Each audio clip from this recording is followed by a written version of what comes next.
Chennai தண்டையார்பேட்டையில் police வாகனங்கள் அடித்து நொறுக்கிய நபர் கைது செய்யப்பட்டிருக்கிறார். இது பற்றின மேலும் விவரங்களை செய்தியாளர் நிர்மல் வழங்கிட கேட்கலாம்.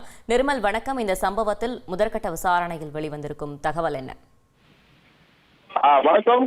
சென்னை தண்டையார்பேட்டை மணிகுண்டி பகுதியில் உள்ள வடக்கு மண்டல காவல் இணை ஆணையர் அலுவலகத்தில் நேற்று இரவு மர்ம நபர் ஒருவர் உள்ளே புகுந்து காவல் வாகனங்களையும் கற்களால் அடித்து நொறுக்கிவிட்டு வெளியே நின்று கொண்டிருந்த தனியாருக்கு சொந்தமான காரையும் கல்லால் அழித்து கண்ணாடிகளை ஒழித்துள்ளார்.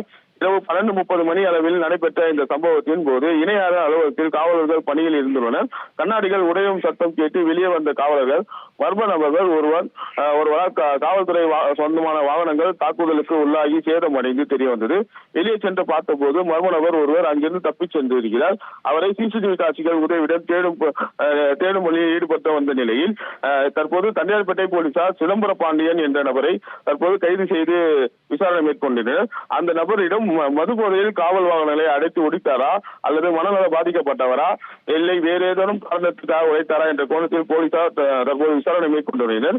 இணை ஆணையர் அலுவலகத்தில் நடைபெற்ற இந்த சம்பவத்தினால் தற்போது அலுவலகத்தை பூட்டு போட்டு காவலர்கள் பாதுகாப்பு பணியில் ஈடுபட்டு வருகின்றனர்.